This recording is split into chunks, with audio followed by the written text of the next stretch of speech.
آپ نے تشریف لائے میں آپ کو خدمت کرتا ہوں، اور ان کے ساتھ ساتھ میں محترمہ ڈاکٹر انطلیب یونس صاحبہ جو کہ جنرل سیکرٹری ہے پاکستان تحریک انصاف ڈاکٹر بین کی نارتھ ویسٹ کی، میں آپ سے گزارش کروں گا کہ آپ بھی ہماری ان تمام سامعین کے ساتھ اپنے خیالات کا اظہار کریں۔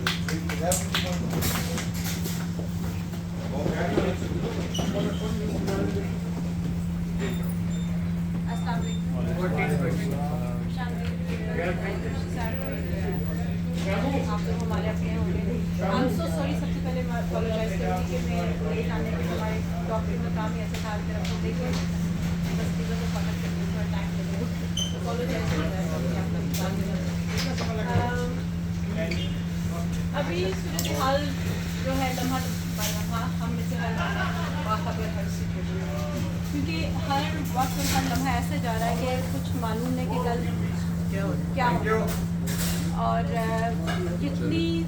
تیزی کے ساتھ وہ اپنی پلاننگز کر رہے ہیں، قوانین چینج کر رہے ہیں، اور اللہ کا لاکھ لاکھ شکر ہے دوسری طرف عمران خان صاحب، اللہ تعالیٰ نے ہمیشہ شعور بھی دیا ہے بہت اچھا، اور سیاسی شعور بھی ان کے پاس رہا، حالانکہ ان کو یہ کہا جاتا تھا کہ شاید وہ سیاست میں نابالغ ہیں، لیکن تھوڑے عرصے کی حکومت اور ابھی کی جتنی مشکلات ہیں اس کے باوجود یہ ثابت ہوا کہ انہوں نے ہمیشہ بہت اچھے طریقے سے اپنا سیاسی داؤ پیش کیا، اور اللہ کا لاکھ شکر ہے کہ کیوں وہ ہمیشہ سے ایمانت دار تھے، سچے تھے، اور ہاں ساری قوم اس بات کو جانتی ہے، اور وہ جتنے بھی ابھی تک پولیٹیکل کیسز ان پہ بنائے ہیں وہ سارے بیس لیس ہیں، لیکن سچویشن یہ ہے کہ کوئی چیز بیس رکھی جائے یا بیس لیس ہے وہ تب میٹر کرتا ہے جب قانونی تقاضوں پہ کسی چیز کو پرکھا جائے۔ ہمارے ملک میں اس وقت نہ تو کوئی قانون ہے اور نہ ہی کچھ ایسی چیز ہے کہ جس چیز سے یہ دیکھا جا سکے کہ کسی قانونی تقاضے کے تحت کسی کیس کے بارے میں پراپر فیصلہ کیا جائے۔ تو ابھی جو سچویشن چلی آ رہی ہے، ہم سب پاکستان میں رہنے والے لوگوں کے جو حالات ہیں، اللہ تعالیٰ ان سب کو ہمت دے، حوصلہ، اور اس سارے حوصلے میں سب سے اہم یہ چیز ہے کہ غم، دکھ، تکلیف کو یا مشکلات کو صرف برداشت کرتے نہیں رہنا ہوتا، جب تک آپ بیٹھ کر صرف برداشت کرتے ہیں اور اس پہ روتے پیٹتے ہیں تب تک وہ تربیت بڑھتی جاتی ہے، جب تک کہ آپ اس کے آگے آواز نہ اٹھائیں۔ تو یہ چیز ہماری قوم کو جو بہت ساری باتیں ہوئی، میں مختلف چیزیں چل رہی ہیں مختلف حوالوں سے، ابھی صدیق صاحب ایڈوکیٹ ہیں یہاں پہ، وہ اوبیسلی لا فارم کے حیثیت میں یہ چیزیں دیکھ رہے ہیں کہ کس طریقے سے قانونی چارہ جائی کیے جا سکتے ہیں، یا ہم لوگ یہاں پر پولیٹیکلی لوگوں کو کیسے موٹیویٹ کریں گے کہ جو غیر قانونی معاملات پاکستان میں ہو رہے ہیں۔ یو کے کا یہ فرض بنتا ہے، ہیومن جو رائٹس آرگنائزیشن اور اقوام متحدہ کے جتنے بھی کنٹریز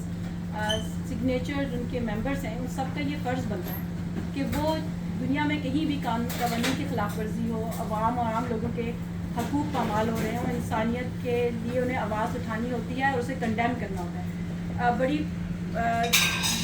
برے دل کے ساتھ میں یہ بات کا اظہار کر رہی ہوں کہ آئی think UK is one of the other جو پاکستانی میجورٹی جو اوورسیز پاکستانی کنٹریز اور یو کے سب سے پیچھے ہے اس میں لوکل لیول پہ۔ Obviously this is the country that knows Imran Khan the best,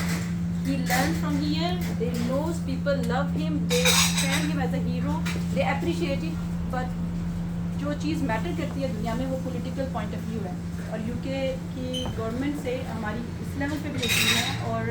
انشاءاللہ ہم اپنے جو ایم پیز ہیں ان کو بھی انکریج کریں گے، ان سے بھی باتیں ہوتی رہتی ہیں، لیکن ابھی تک بڑے لیول پہ کوئی اسٹیٹمنٹ ایسی نہیں آئی کہ جو یہ ثابت کر سکے کہ وہ ہمارے ملک کی اس وقت ہیومن رائٹس کے اگینسٹ جو وائلیشنز ہو رہی ہیں یا پولیٹیکل جو سینیریو ہے جو کہ ہمارے ملک کے لوگوں کے لیے بڑا خطرناک ہے اس وقت، اور پاکستان صرف اپنے جیوگرافک میں اہم نہیں ہے، وہ دنیا کے ہر ملک کے لیے ایک ایٹمی طاقت ہونے کی حیثیت سے اس کا اسٹیبلٹی بہت اہم ہے، تو وہ چیز